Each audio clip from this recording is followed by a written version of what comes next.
Greetings, fellow quitters, and welcome back to the Command Cube podcast. We're your hosts. I'm John Belfry. And I'm Mari Casey. A huge part of business is decision making. If you've ever been a part of a large company, you probably have at least one story about how this process can be slow and mysterious. One of the best things about being self-employed is that you don't need to present options to the board in order to initiate change. Yes. In theory, that should make us really agile, but there's a double-edged sword. Making big decisions on your own is simple, but it's also very scary. Today, we're diving into how to be more decisive as small business owners. And a little later, we'll welcome back our leadership coach, Brian Alvo, who's going to help us with some real strategies on making the right calls. So, Mari, do you ever miss being able to share the blame with your coworkers? I would never do that. Are you kidding me? Never. I feel like being a single person business owner, it does make everything kind of your responsibility / your fault / your success, which is great. That can make it really hard to make decisions. I would say there's a little bit of a comfort in a crowd that I do kind of miss, but again, I wouldn't go back because it's been so long. I wouldn't know how to go back. But yeah, what about you? I've never been one, or I've tried not to be somebody who passes the blame off on other people. And when I did work for like a big giant corporation that had like tens of thousands of people, and I was just a number at one of many, I felt lost. And I felt like I was just kind of like my work didn't matter, because honestly, there would be some other person to push the same buttons. If it wasn't me, they would just plug somebody else in to do the thing. And I did not like that at all. I wanted to be in a place where I felt like I could contribute and have like meaningful sort of work and meaningful relationships with the people that I worked with, and to know that whatever I did, no matter how small it was helpful to someone. And when I worked at those big places, I just never felt that way. I just felt like, God, I'm just here. I'm a cog in the machine. So yeah, I never really felt like the person that would blame other people. I just didn't really enjoy being in that world at all. I like working in smaller groups, smaller teams with people. And I like the autonomy of being able to like make decisions really quickly and then execute on them and see if things can get done or not get, like see what happens. Yeah. You and I have done a lot of experimentation over the last, 8 or 9 years, and some things work and some things don't work. And it's like, if I have an idea and it doesn't work, you don't come to me and you're like, John, that was your idea and you totally screwed that up. And like, why would you waste all this time, energy, and money on this thing? And it's just nice to have the freedom to go like, well, I think this sounds right. Like, let's just try it and see what happens. You know? Yeah, definitely. I also think as you get older, you feel a bit more confident in taking ownership over decisions. I think when you're younger, there's a little bit more of like, I don't quite know what I'm doing. When you're older, you don't know what you're doing most of the time. You're kind of comfortable in that. So I feel like as I've gotten older, it's less I need to prove externally that I'm perfect and doing everything correctly all the time. And it's more so like, I know that I'm making mistakes. Everyone knows that I'm also making mistakes. And so it's okay to admit, it's okay to move forward and adjust versus like feeling like you have to have everything correct right out of the gate. Life is just a series of learning experiences, I think. Like it's just, everybody says like it's about the journey, not the destination, and all this like feel good sort of things. But the truth is that like that's really what being a business owner is. It's like you're just on a journey, and you, in a lot of ways, don't actually know where you're going to end up. You don't know what the final destination is. It's just about, like, oh, I see a path over there. Let's go down there. Oh, that's the wrong way. Let's go back the other way. And then let's, so yeah, it's just more about exploring and being curious and being willing to try new things until you find something that works. And then the challenge becomes like, how do I replicate that thing that works? And can I grow it and scale it in a way that doesn't make me crazy and insane while I'm doing it? Yeah, absolutely. So then there's that part too. It's like, it's great when you find something that does work, but yeah, being able to replicate it and make it work over and over and over again is also like, that's the next step on the journey. So yeah, if you're not a curious person, I'm not sure that like being a business owner is the way to go for you. Yeah. Honestly. You have to have a certain level of excitement in wandering and fumbling and just trying. Yeah. I think people who like puzzles, if you like puzzles, then you probably could be a pretty good business owner. Yeah, absolutely. Yeah. You got to like to solve puzzles. You just like to have to be able to look at things as opportunities instead of pain points or struggles too. I think that's like looking at things from the positive side as opposed to the negative, like, oh, this thing doesn't work. I've wasted all this time and energy and money. Like if you look at it from that perspective, it keeps you from being able to see the opportunity that might lie just on the other side of it. And that to me, that's the fun part, is like, how do we find a new opportunity or a new angle that nobody else has sort of seen or has looked at it in that way? Anyway, so do you remember the first big dilemma or decision that you had to make when you were self-employed? Probably with pricing. I mean, I think that's always something that comes up is like when you're starting out a new business, it's figuring out like how much to charge, whether it's hourly rates, whether it's project rates. I think one of the things when you're doing anything, you're having to figure out how much do you charge for your service or your product? And then how does that relate to like long-term growth? And, the big scary thing is what if I charge too much and then I lose business and I don't get business and I never grow? What if I charge too little and I'm being taken advantage of and I never make enough money to get myself off the ground? And so I think that's a pretty big decision to figure out up front that can really kind of really freeze people in their tracks. And then by doing that, which is also an experiment, I think the next part of that is when you realize you charge too little, what do you do? Like, do you bring that up to the client? Do you say, oh, I thought it was be 15 hours, but actually has taken 25. I need to charge you more. And figuring out, and that kind of leads into just the discovery part of like how you're dealing with client interactions. And I think a lot of your early decisions in building businesses are around working with clients and you feeling confident in your business enough to present your stance on, on rates, on expectations, on time with your clients. And that's like the next level up. But I definitely think it has to do with pricing your services out of the gate. Yeah. And so that leads me to when I owned an art gallery with my wife.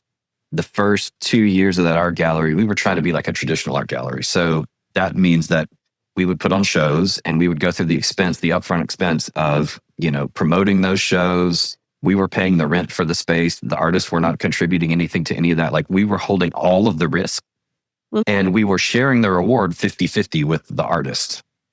And so in reality, that's a bad business model. If you own 100% of the risk and you only get 50% of the reward, your risk to reward ratio is off by 50%. Yeah. We struggled a lot because we had to sell art in order to pay the rent and then in order to pay us on top of that. And the model just didn't work at all. And so we switched the entire business model and flipped it. And so we became landlords and we striped off sections of the wall that were 3 feet wide and floor to ceiling high. And we had 30 of those spaces in the art gallery and we rented those out to the artists. And then we took 20% of the sale instead of 50% of the sale, but they paid us like $120 a month for their space. And that allowed us to stabilize our monthly revenue. We knew that we had enough money to pay the rent and to pay us a little bit. And then if we sold stuff and we could create some other revenue streams to like pay our own salaries, but at least we had that nugget of money that covered our base fixed costs to pay for the space. And so by flipping that thing around, it goes to your point about, pricing and things too. Like sometimes it is just about how much am I charging, but also it can be about how you're presenting your product to sell to people. And you might flip it around and say like, well, I'm doing all project-based work. Maybe I should just charge hourly, or I'm doing all hourly. Maybe I should try project-based, or maybe I could bundle things into a package and sell a package as a bunch of services so that I can repeat it over and over. There's a bunch of different ways to look at your business model, and don't be afraid to change them early on until you find the one that works. I think it's interesting when you're working on those decisions early on because you haven't gone through enough to be able to understand like, okay, the worst case thing that happened did happen or didn't happen, or was it something in the middle of the ground and I survived it? So it's a lot of your things are always based on the fact that you're going to have this outcome that's going to be terrifying. So what outcome when you were starting out as a gallery were you most afraid of? I mean, just getting kicked out of the space, right? Like losing the space, losing the respect of people by saying like, I have a failed business. I think that was my biggest, I could always figure out a way to pay my bills, right? Like worst case scenario, I go get a job working, waiting tables or doing something. I was going to figure out a way to pay my bills, whatever that was. But it was sort of like the humiliation of having to go around to people and be like, yeah, I opened an art gallery and I failed. That's what scared me the most. And I did not want that at all. And so I did whatever I could do just to keep the doors open. We were open for 5 years and then we closed at the end of the lease, but I don't feel like it was a failure. We made it all 5 years. we did the things we set out to do. We made an impact on the art scene in downtown Durham while we were doing it. Like we worked with over 250 artists. We promoted the arts community and on all kinds of different things. So we did a lot of really, really great things. I don't think it was a failure at all. But if I had to shut the doors after 18 months, I would have seen that very differently, I think. So, public perception, like the way other people see you, like that can be a real motivation. I think that sometimes also leads to imposter syndrome and other things like that, and it makes it difficult for people to sort of make decisions. And since we're talking about like analysis paralysis and making decisions and things, for me with that big decision of like switching the entire model, it was about survival, but it was also about something has to change. Like I can't just keep doing the same thing over and over again and expecting a different result. That's the definition of insanity. And while I was feeling a little crazy at the time, I had to make a decision. I had to do something different. And so it like just came out of necessity. And sometimes it's just, you just make a bunch of little decisions instead of one or two big decisions. I think that's another way to kind of look at this too, is don't look at every decision as life or death. Look at every decision as like, it's a little step to see what the next step might be. Yeah.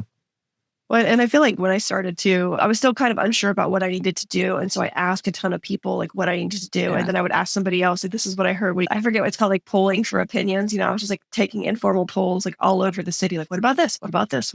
And that made me feel like I was making progress because I was doing something. But in actuality, I was just stuck in my opinion collection. Because every opinion is different. So like, if you ask too many people their opinion, then everyone's going to give you slightly different versions. And then you don't really ever have a clear path. And so I do feel like it's good to get other people's thoughts, maybe from a few key people. But if you are first steady in what you think is the best path for you, and you're just waiting for someone to give you the answer, man, you're going to just be like continually rocked. And I know people who that's how they live and run their business. And they're just kind of like this boat on the waves, right? They're like, I'm over here, I'm over here, I'm over here, I'm over here. But now this is happening and trends are coming in, things are changing.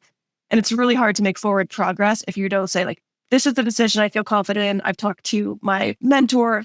They're backing me up. I feel key. Like while other people are going to disagree, I'm going to move forward with this. And you have to at some point, I think as a business owner, have enough confidence in that decision to move forward because every decision you make, there's going to be bad days and there's going to be pluses and minuses. And so if you're kind of wavering a little bit in that decision making, then you're going to be like, oh, just kidding, I'm backing up. And we always talk about this with people who are starting a business. Like, don't give yourself, like, you need to fully commit. Like, don't give yourself an out. Say, I've got 3 months. I'm going to work at this for 3 months and see if it works. Don't be like, okay, if I have a bad first week, then I'm going to jump back into a full-time job or I'm going to bail. Like, you've got to be committed in your decisions just as much as you have to be committed in your business because nothing's blissful all the time. I don't think. I haven't found that thing yet. So you just have to be ready for that. You have to be ready to kind of push through when that happens. Yeah. And I think there is a difference between wanting other people's input and opinions and then wanting them to agree with you, right? It's fine to ask people for help, or ask people what they think, but then wanting them to agree with you so that you feel validated in your decision, that's the part that's really up to you, right? Like you can take people's input and use that as data points and you could plot them on a graph or on a chart and say like, this person thinks I should go this way and this one.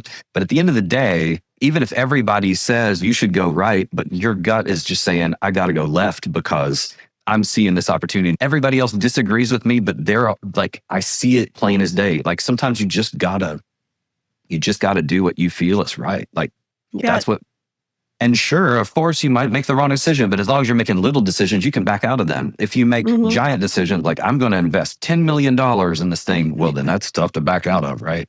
Or I'm going to put my entire house on this thing. Like, you might as well just go to Las Vegas and bet your house on black, right? At the roulette table and see what happens. Like, just make little decisions so that you can always make it and come back and adjust. But if you're out there looking for validation and getting people, like trying to sell people to agree with you, I think you're looking for like false information too. Sometimes the best advice is somebody who just plays devil's advocate with you until you go, oh, you're right. Like that is risky.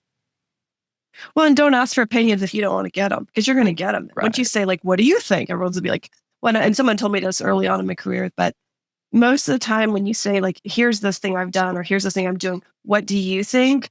then they're going to try to find something that's different than what you've presented to them because they want to add their work on it. It's like human nature for us to be like, this is mine now. So, don't ask that if you don't want to receive that information. And if you receive that information, it doesn't mean it has to change your opinion on it. It just is information for you to take in. And I do think, you're right to say when you're asking for people's opinions to get validation, then that's just something to pay attention to early. Like if you have a tendency to seek outside approval, then pay attention to how you're asking for feedback or for questions, because you might be using that as a way to be like, am I a gold star student? And is this okay? And if you're doing that, and it's, you're setting yourself up for disappointment. You're setting yourself up to be like wavering back and forth because everybody's going to give you different feedback. And a lot of times the best decisions are not the popular ones. And you have to be okay. Somebody told me one time too, it's like, you shouldn't be loved by everybody. There should be people that disagree with you and don't like you, which everyone loves me. But that's a good sign that you're doing things that maybe someone doesn't agree with. And that's okay. That's a good thing to do, especially when you're trying to do something new and different. Sure. Yeah. In any business, you are going to have people that love you and you're going to have people that dislike you, I think, if you're successful, because you're going to have to make decisions that upset the apple cart on occasion, and I mean, look, pick your favorite or least favorite billionaire in the world. I don't care who they are. You will find 50% of the people in the world love that person and think they're a genius. And then 50% of the people think that they're awful and evil and whatever. And you can, we all have our opinions about whoever those people might be. And they are partly successful because they were willing to go against popular opinion in order to solve a problem. Mm-hmm. That doesn't mean that you have to be a jerk all the time or anything like that, but it does mean that sometimes going with the flow is not going to get you where you want to go. Yeah. So how big of a role does intuition play in your decision-making now?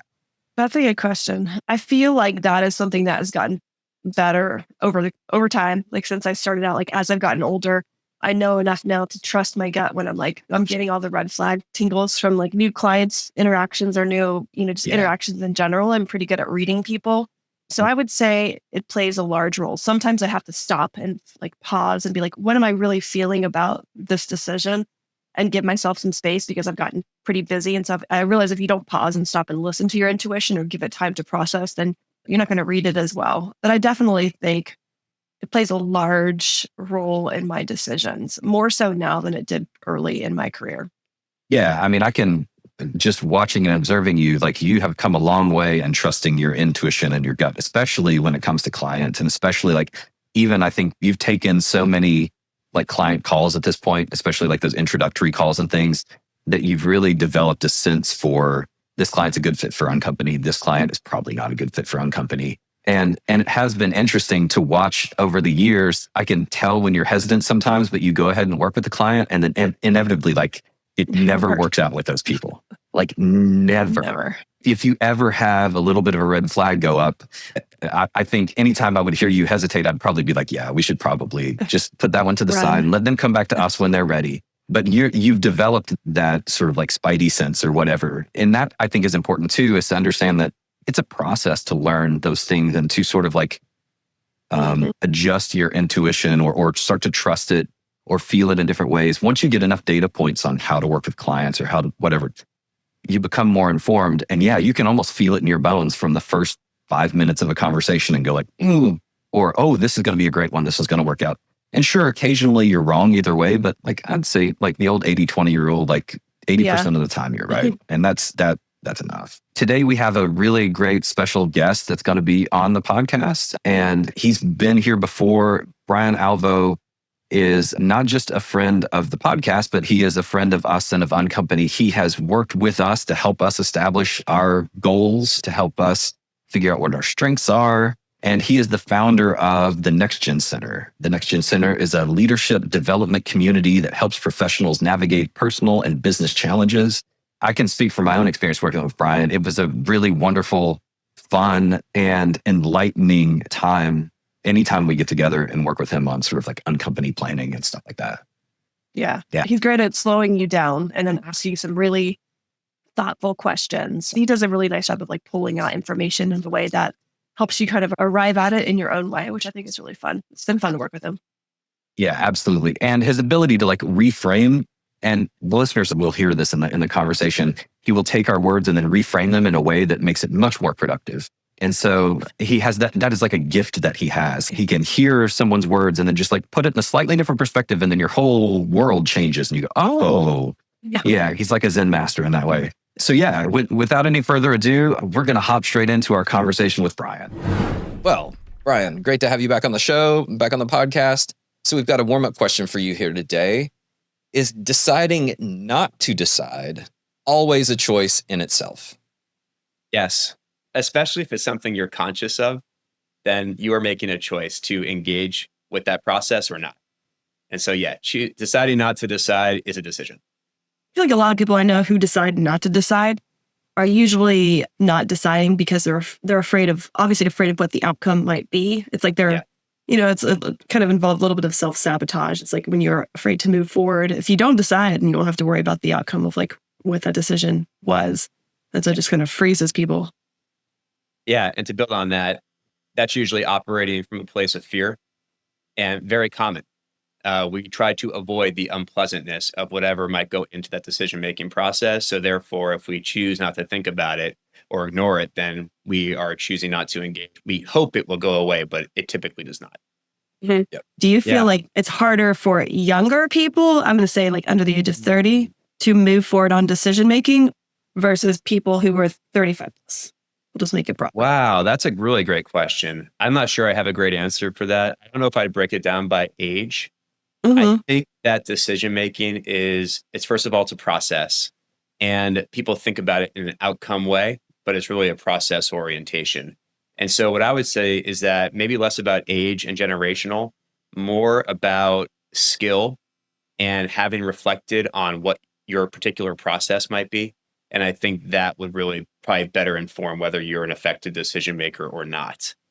If I had to take a stab at it, things move a lot more quickly now. So maybe a younger demographic or generation might make certain specific decisions a little bit more quickly and efficiently. Doesn't mean they're more effective.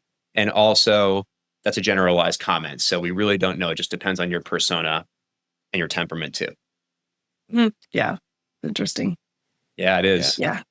I mean, I suffer from analysis paralysis myself. So, and I'm over that age threshold. But I mean, we all do it in our own ways for our own different reasons. Like it took me 2 years to buy a watch, which was something like I got particular about the watch that I wanted. And then one day I was just randomly out of place. And I was like, I like that watch. I'll buy it. And it had I hadn't researched it. I hadn't done any of the things around it. Literally, it was just my wife looking at me going, you've wanted a watch for 2 years. You like this one, just do it. And honestly, all it was, I just needed permission to make a decision. Yeah, that's right. Because it seems like a frivolous thing to have a watch these days when we have iPhones, but I just wanted an analog thing on my wrist and I didn't want to spend a lot of money, but I wanted to like it. And she just said like, just buy it. Just buy it. And then what's the worst that can happen? Go return it. Yeah, you could go return it or you could like resell it or give it as a gift to somebody else. Like I'm not spending, like $10,000 on a watch. So it's not like it's that big of a deal for me. It's just a Seiko. It's not, no big deal. Right. Yeah, exactly. All right. So weighing pros and cons can be overly simplistic. Yeah. What are your favorite strategies for analyzing complex choices? Okay. So let's start with the typical pro-con list and where it could be helpful, where it's not helpful. I think that automatically when you start making a pro-con list, you start putting it into a more judgment filter, which is like, this is what's good about it. This is what's bad about it. I think that framing issue off the bat is very challenging. So I do not recommend starting with a pro-con list because it puts you in a judgment filter that I think is going to lead you to think, what if I make a wrong decision? And in fact, a lot of people walk around like that. What if it's a wrong decision? What happens to me? What regrets might I have? Those aren't bad questions to ask, but I do think it starts from a place of fear. To make a complex decision, the first and most important thing in my view is understanding what the goal of your decision is. What am I trying to get out of this decision? What do I want to see come of it? When you have a goal in mind, then you can start to figure out what factors weigh into that goal or that decision. And one thing I want to emphasize for people listening goes back to the judgment filter, is that we tend to think about decisions as like a point where we choose something and then the outcome happens. most decisions, especially complex ones, are a long, drawn out process. Kind of like buying that watch of yours, John, but much in terms of like trivial or not, they have a pretty big impact on other people. So complex decisions take place over time. And I would not start with the pro con list. But as we go through our discussion today, I'm sure I could offer plenty of templates and ideas of ways you can actually process a more complex decision. Yeah. So in the example of the watch, what's funny is that I overanalyze things that are frivolous in nature, like things like something superficial, because I feel guilty about just, spending the money on myself or whatever. I'd rather spend it on my kid or whatever. And I think like, well, it's dumb for me to spend a few $100s on a watch. I don't need a watch. And then I overthink it in that way. But when it comes to business decisions or things, I feel like I'm a little better about prioritizing and making decisions and stuff. It's like the less important it is, the harder it is for me to pull the trigger. Yep. Mhm. Yeah. And I'd argue there, even with let's take those two examples for a second, like the watch example, like the fact that you feel some sense of guilt about the decision to spend money on some kind of item, that's where the root of the complexity comes in for you on this personal decision. Business decisions, they take into account tons of stakeholders. So like there's global markets to think about, there is the company to think about, and then frankly, where most executives get hung up and get really stuck on decision making is the mere fact they're responsible for the lives of a lot of people who work at that company. That is like an underlying sentiment that permeates their thinking and decision making. What happens to these people if I make a decision that is adverse for our company or the health of our team? And so while we're going to talk about complex decisions and business decisions as a little bit less emotional to attain emotional distance, you have to also acknowledge that there's tons of emotions at play. That's a positive thing, but only if they are really assessed in a productive way, which I'm sure we'll talk about. But even in your examples, you can see the emotional component of the guilt you might feel to spend money on XYZ item. And that's probably a big part of your decision-making process. Yeah, that makes a lot of sense. Yeah. So then going along with that sort of emotional question, do you think that making emotional decisions are always bad, or how do you weigh that? How do you weigh the emotion side of that choice? I mean, you just laid out a really, really good one. And I think popular perception out there is that CEOs make decisions based on numbers and spreadsheets and quarterly earnings, and they don't ever really take into account people that they employ. That's the popular one if you watch the news or, whatever, the doomsdayers out there. But then I think, having known a lot of people that own and run businesses themselves, I agree with you. I think one of the major stresses in their life is that they feel very responsible for the people that they employ. So how do you manage that, or how do you recommend people work through those sort of like balancing the emotional with the spreadsheet? It's important to acknowledge that emotions will come into every decision that you make, most likely. There might be some things you genuinely are just completely agnostic to or neutral about, like, hey, I don't care about food. What restaurant do you want to go to for dinner tonight? I really don't care. I'll eat anything. Like, there might not be so much emotion involved in that kind of decision. But for most things, especially that are impactful or big, as we might call them, there's going to be an emotional component. So this idea that you have to be a robot when making decisions, I don't think is accurate at all. Like, you are a human being, you have emotions. In fact, emotions are very valuable data and very informative about how you make decisions.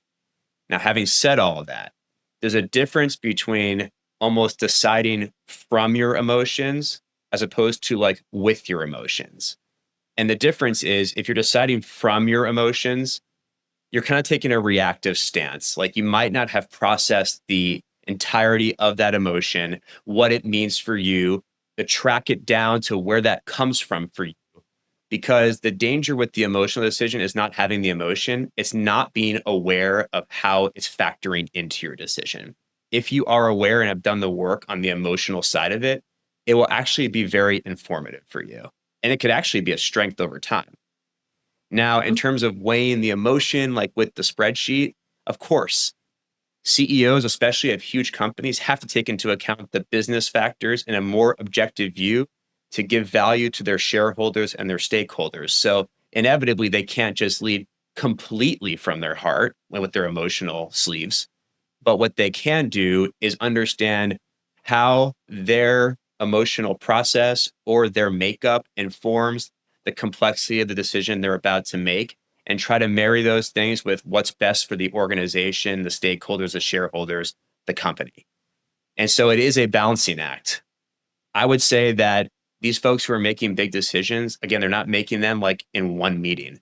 They're taking place over the course of time.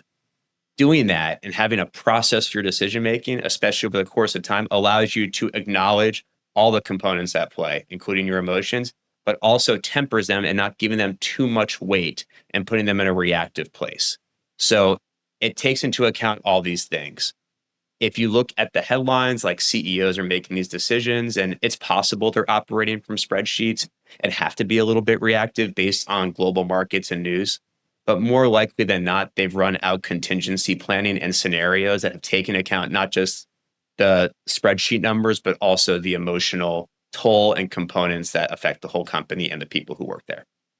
So we talked about it from like the big perspective, then the big CEOs, but what if we shrink that down to small business owners or freelancers, right? And in the same way, do you have any ideas or recommendations around how they can sort of process that? Because they might not have thought through all the contingency plans, or they don't have access to the consultants, or they don't have access to the people. What are a couple of recommendations that you would have for small business owners when it comes to that? There are many recommendations, but as a small business owner, the one thing I would really encourage all your listeners to pay attention to is values-based decisions.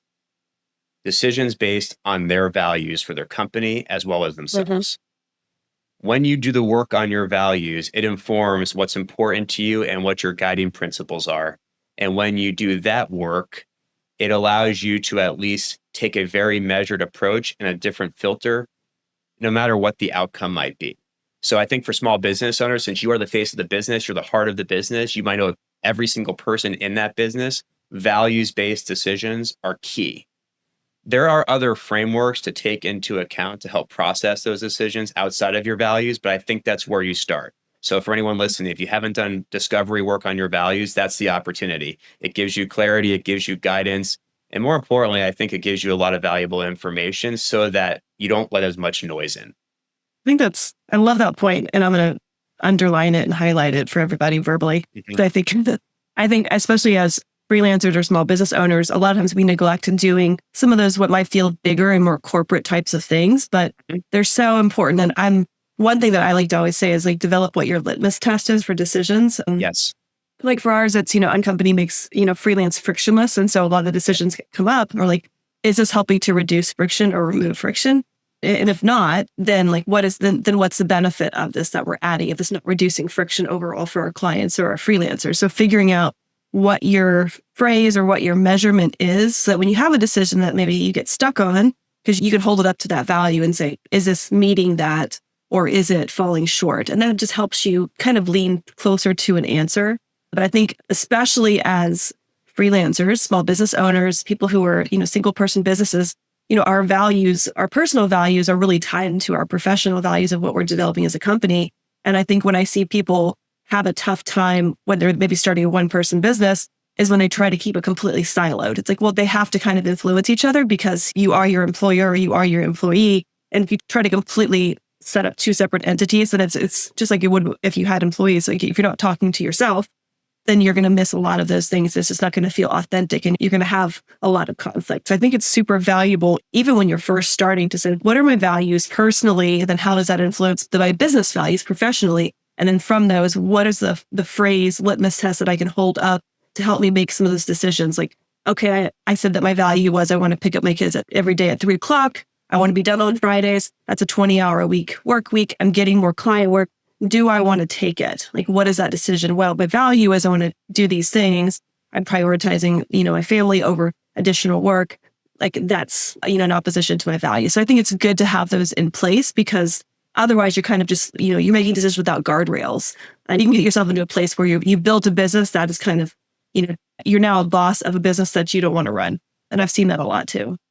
Well said. And just to add on to your point, Mari, like even on companies' specific phrase that they go to, like there's a goal when you're making that decision. The goal is to make things, with less friction.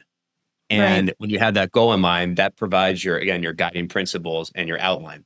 Now, one other thing I want to add in here is that working with a lot of small companies over the years, small businesses, and even entrepreneurs, it's not just important to know what your values are and the company's values are with absolute clarity.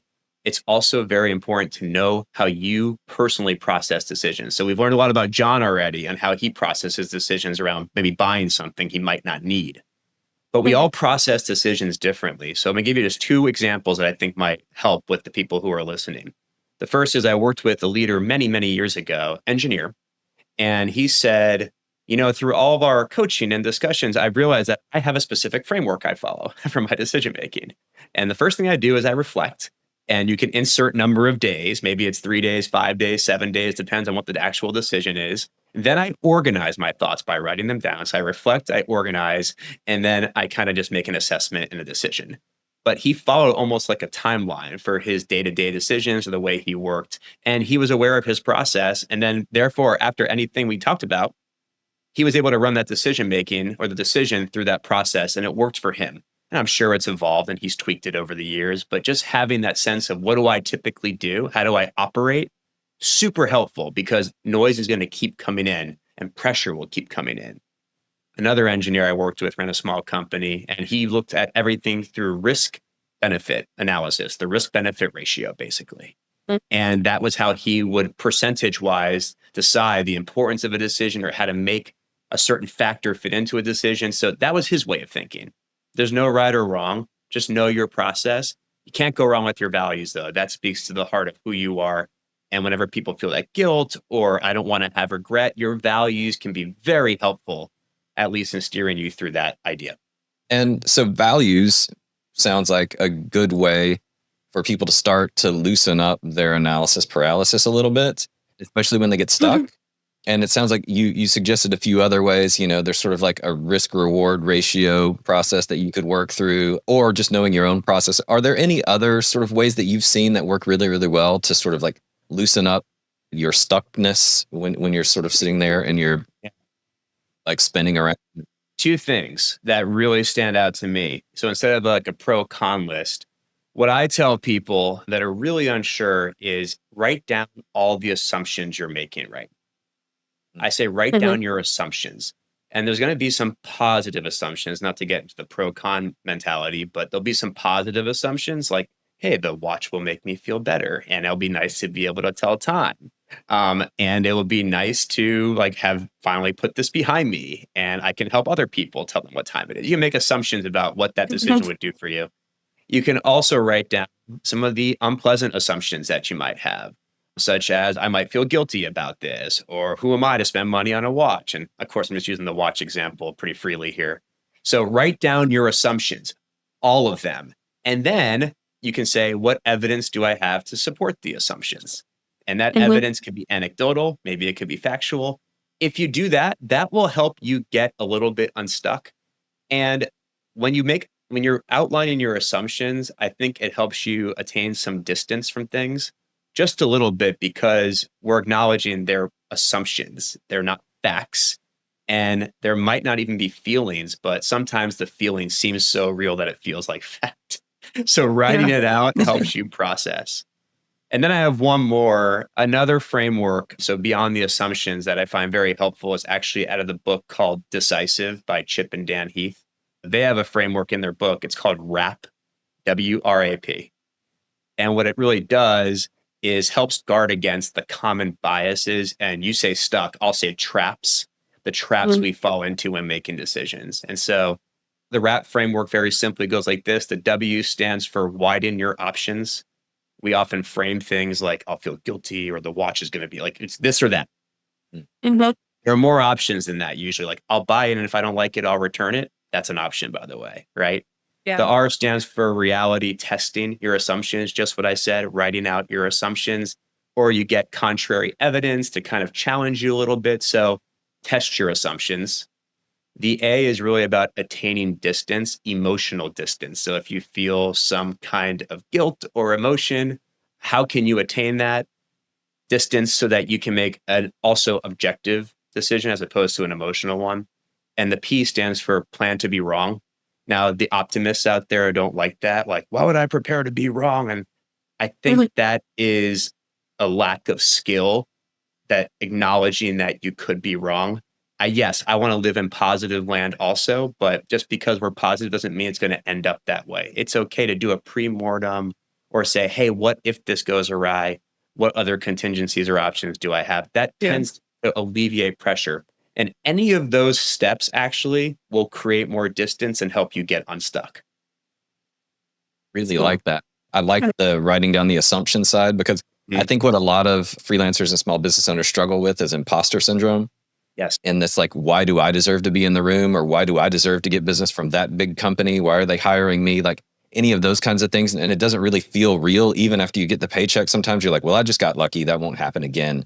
And, you sort of start to tell yourself this story and narrate the story in your head. The opposite could be true too. It could be like, well, I nailed this client, so then I'm going to get the next 10 that I go for. And that's kind of delusional in the other way, right? But by writing down the assumptions and then saying, what's my evidence to back up these assumptions, you can start to sort of, reality set yourself to what's real and what's not real and what's just going on in my head while I'm lying awake at night at 3 a.m. Absolutely. And that's a really big point. When you start to lay out the assumptions and then present the evidence, what you'll find, this is for the freelancers out there. Let's just say you work with 10 clients over the course of even 2 years. What'll be helpful is to understand the factors that made that relationship or that client like very effective for you.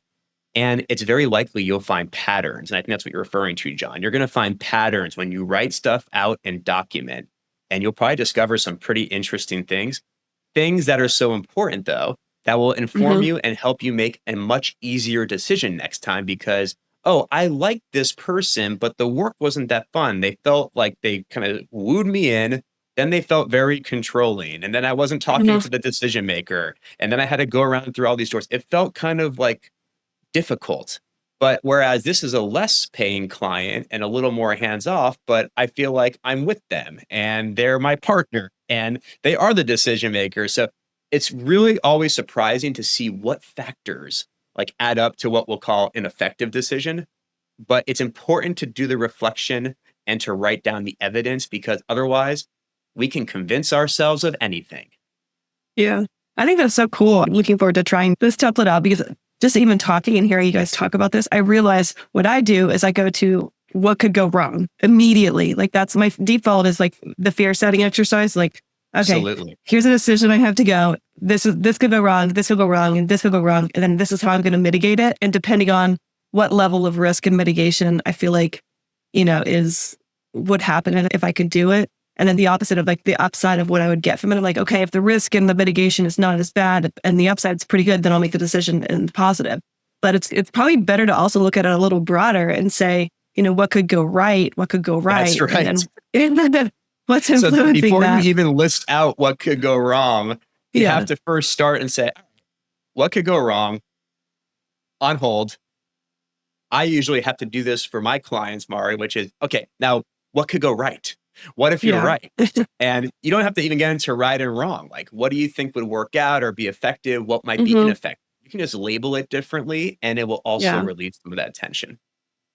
Yeah, it's funny because I bet you get a good idea of who you're dealing with based on how they approach the project of doing that. It's like, okay, like Mari has a darkness that she needs to work on because she's leaning on everything going wrong. We'll call it a shadow. A shadow. He's constantly reframing your things into like words that are more and help you. Like, I love that. Well, your shadow, Well, and I like the idea of widening it. I think that's a good way to start the decision-making process because it's not just as narrow as, like you said, like A or B, yes or no. It's not that. It doesn't have to be that narrow, and I think, one of the interesting things with working with younger people, which is kind of why I brought that up early, is I think coming out of education, coming out of the process of growing up, it is very like choose your own adventure, left or right, this or that, this college or that college. And I think a lot of times when kids get to that age where they're starting to launch their adulthood, they get stuck because they're afraid that they're going to make the wrong answer. And then that's going to throw off the whole trajectory of their life. When, you and I, all of us know that life is a chaos ball of wonderful decisions and adjustments and tweaks. So that's always when I'm talking to them, I'm like, we're all in the same chaos ball together, making decisions and learning from them. You're not, other than a few choices, like bad choices, you'll be able to adjust. And when you're younger, you'll be able to adjust even easier. And so it's interesting because I'm always curious, like how does our decision making process develop based on our history, based on where we come from, based on how we're raised. I think that has a lot to do with it too. It absolutely does. It's a huge part, which is why for the folks who are starting out, if you're not sure, like nobody's entirely sure ever. Number one. Number two is it's a practice. You got to keep working on this. Everything we talked about related to values, understanding your lived experience, understanding what you're good at. It takes a while to process all that. So what I encourage is think about this as your journey. And if you have directional like awareness or awareness about what direction you want to head, sure, you'll make decisions that might, in retrospect, look less optimal, but it's still data that you're going to collect about your process. And the long game is where it's at. As hard as it is to understand that right now, doing the work on yourself and writing things down and using the past experiences to inform future decisions, very helpful for you, very growth oriented. And also just one last point on this one, because it's so interesting. Your values change over time. You know, your values when you're early in your career are simple things like, can I afford to pay my rent and pay my student loans back, and then maybe have enough money left over to party on the weekends or whatever that is. And then your values change as your life decisions and your life choices change. If you find a partner, or if you have a child, or if you buy a home or whatever, all of those things start to affect your values and then your decision-making process along the way. So, it's never just a stagnant thing. I think that's something people kind of get stuck into. And even to the extent of if you're young and you're in college and you're studying one subject, you don't have to get a job in your field right out of the gate. You might never have, like what I studied, my major was music business. I've never worked in the music industry. So, I've been in the business world a lot, but not in the music industry. And so it's like, not yet, John. Not yet. Said not yet. Maybe one day. Here I am. We'll see. We'll see what decisions you make ahead of you. Yeah, moving back to Nashville next week. Yeah, no. There we go. Just kidding. But yeah, it is sort of funny. Like the decisions you make, everything changes and evolves over time, and that's perfectly fine and normal, and that's life. Yeah, it's totally absolutely. Okay. Right. So next question: what should you do with advice that's not for you? So people try to give you advice and they want to give you help and they want to do all that. And a lot of times with the best intentions, right? But sometimes it's just not really for you. What do you do with that kind of advice? It depends if it's solicited or not. But let's assume for a second it's unsolicited. People always like to give their advice and their experience. I tell people to operate with an open mind. It does not mean you have to take or live into that advice. But I think the key question to ask when advice comes in like that is, what about this could be true or helpful for me? Even if it's 1% or 10%, there might be something valuable in there. So I think advice is something that you have to really filter out depending on what your goals are.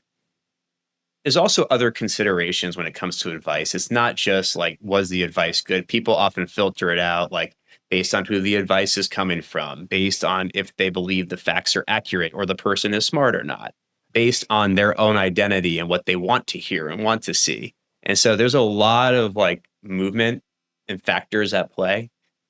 I think listen with an open mind, be curious. And I'm going to tell you something actually, which we haven't touched on yet, but we might. One of the most fascinating things you can do is try to understand the motivation. Your motivation, I think, is key, but also the motivation of the person who might be offering the advice. So listening and tuning in to what's important to that person can be very helpful. So for example, when people ask questions sometimes, and I can tell, I have a sense it's coming from like a personal place, but it's disguised as like an open question. I might say, I'm happy to answer that, but like just out of curiosity, what is it you actually want to know, or what's your motivation for asking that question? And that can seem like a tough question to get back. But when they explain that, it usually makes a whole lot more sense than whatever they're putting out there in the first place.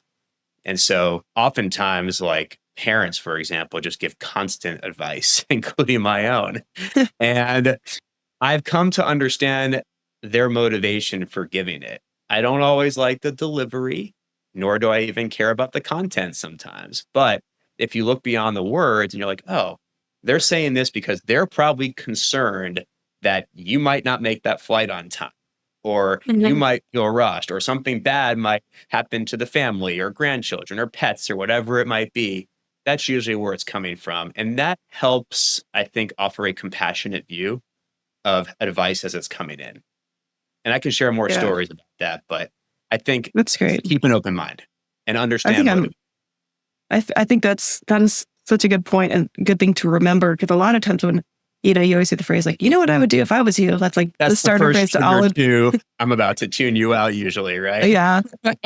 And I used to feel I'm not gonna say threatened, but it would be I'm really hard on myself. And so when someone would say that to me, like the lie I'm telling myself is like, I'm failing. This person is confirming that I'm a failure. And their motivation might just be like, I want to contribute an idea to something that's really cool. Or like, I had a really great thought. I think you might enjoy it.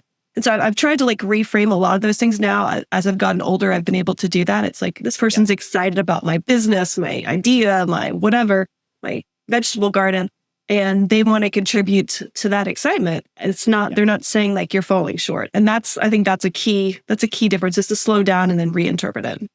Absolutely. That happens all the time in conversations. You're operating from your view, your template, your perspective. They're operating from theirs. And when we can put that stuff down, the information actually has a chance to kind of have more meaning and sense. Yeah. I like that you asked the question about what is your motivation for asking this. That is not a question I've ever thought to ask, really, but it would have been helpful in a lot of different conversations and contexts, I think. Yeah. And it also helps me as a parent, just, this isn't a life advice podcast, but as a parent, I need to proactively explain my motivation for that piece of advice to my child. Yeah.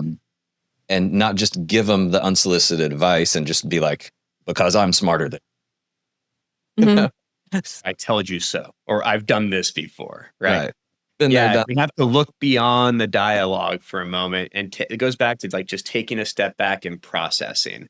Yeah, I think with all these things, especially if we're like deciding from the emotion or talking from them, like in the moment, it's a very reactive place. But once we settle down and have a chance to breathe and process, which is why decision making is a process, it can be very helpful for, I think, understanding more, connecting more, and then informing. And then it puts those other things at ease over time. Not completely, but if you're dialed up on a decision that feels like a 9 out of 10, like, oh my gosh, the weight of the world is on this decision, maybe it gets tuned down to like a 4 or a 5 one day. And that's a lot more productive. Yeah. All right. So that leads us to our last question then. The segues here have been pretty good. You've led from one to the other. Nice job. Yeah. So this last question here, are there signs that a decision is the right one? Like, how early on should I start to feel like, oh, I made the right decision, or what evidence am I looking for? Like how do I figure this out?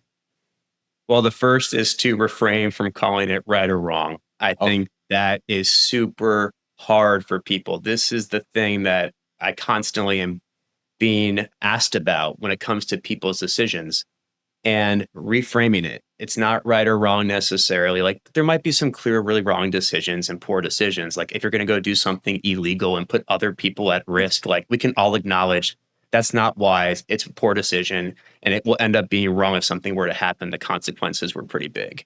Outside of those, let's put those aside. Business decisions, personal decisions, stop viewing them as right or wrong. And then one thing I encourage people to do, instead of framing it that way, is frankly to think about what's the best process to arrive at a decision like I will feel more confident about. That's one way to think about it too. If you do it based on your values, you'll most likely put yourself in a place where you will feel more confident and assured of your decision.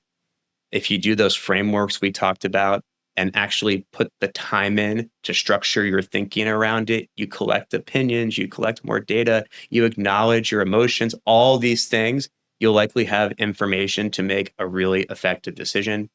And to go a little bit deeper back on the motivation, really understanding what is making this decision so important for me. Like, what is so important about this? And, back to the watch example, if it even digs down to like, hey, I grew up without any money. And I feel a lot of guilt. Like when I spend on something I might not need because my parents always said, be happy with what you have. I carry this guilt around. It factors into my decisions. I think if you just acknowledge that, it takes the weight of the outcome like a little bit off the table. It's like, Mhm. well, I'm not growing up anymore. I'm an adult. Like, widen the options and then just see what suits best based on what your goal is.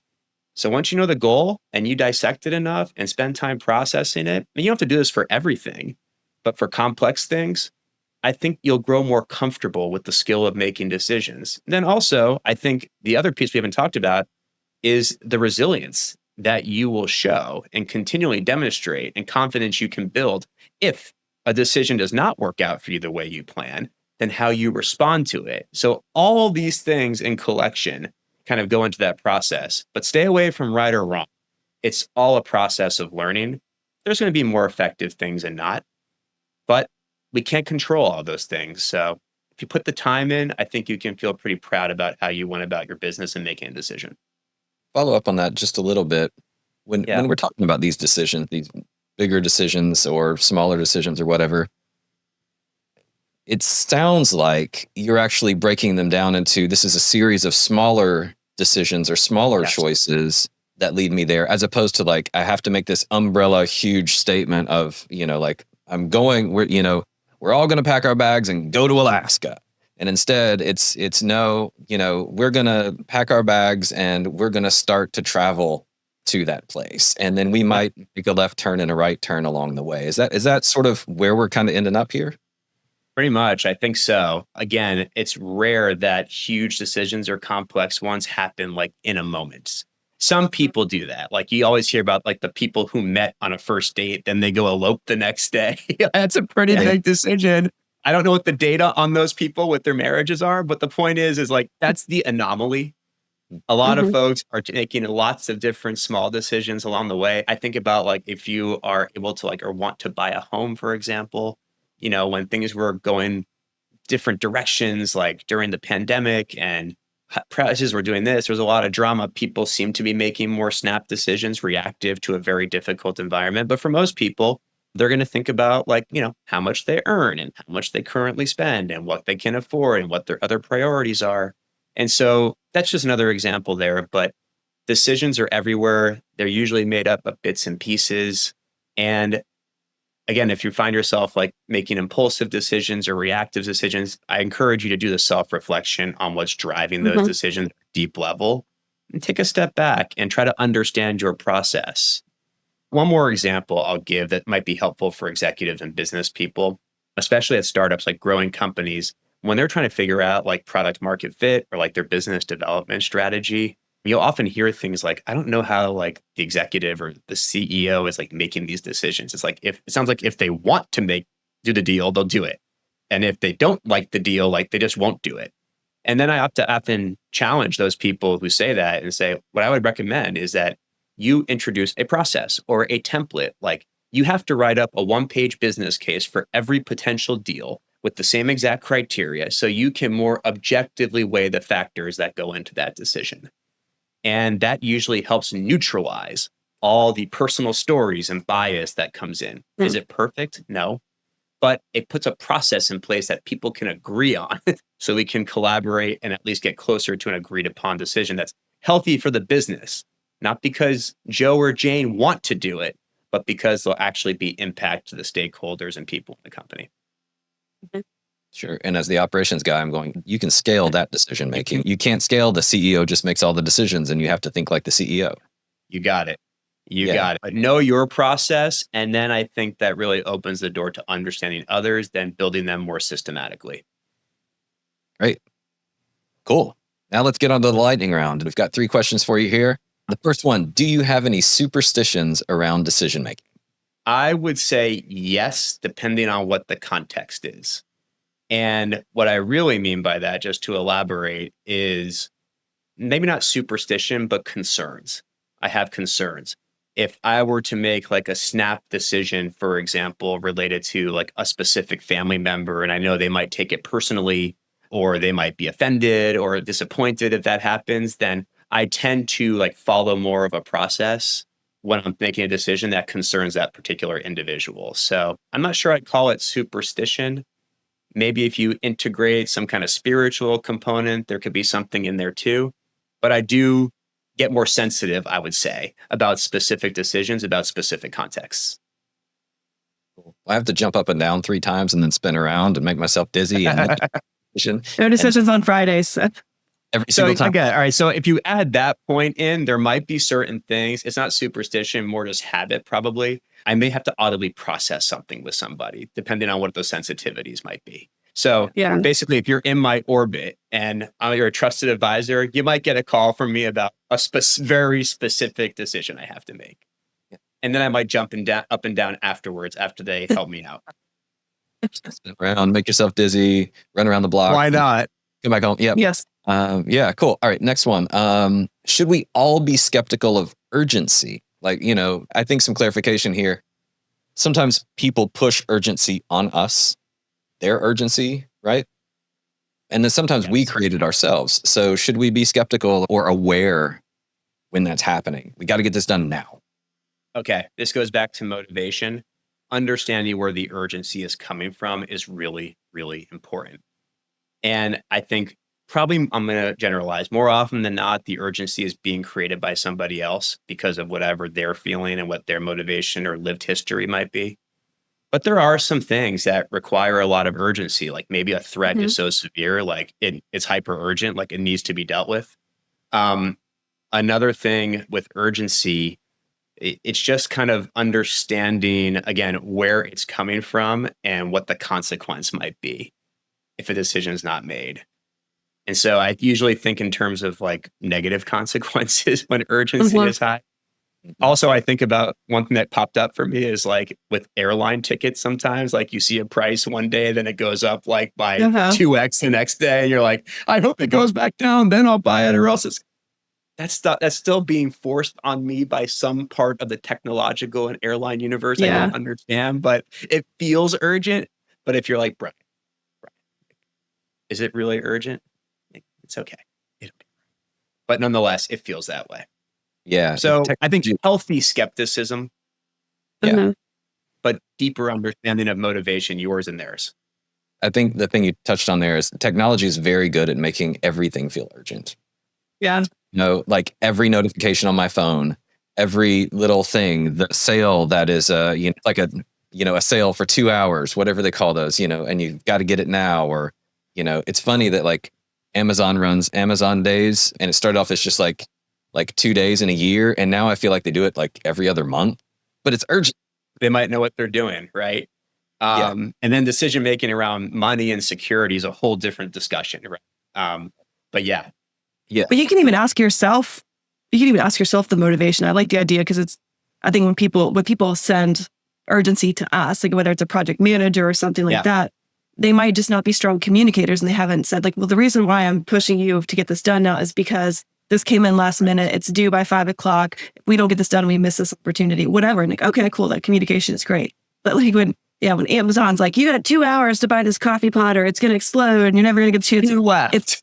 And you feel that. You feel, maybe I need this. Like, maybe I'm going to miss this opportunity. And then you have to back up and be like, ask yourself, what's the motivation behind my urgency? Like, why am I taking that on?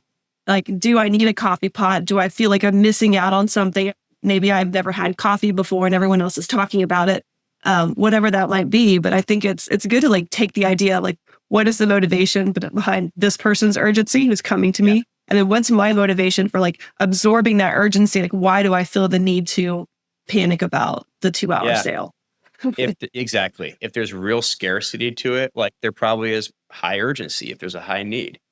But for some of these things, they might be using an influence tactic known as scarcity to kind of affect your decision-making process. And yes, there's influences going on all throughout the world all the time, especially when we're kind of attached to our phones and devices. Yeah. These are limited edition shoes, and there's only 100,000 pairs available.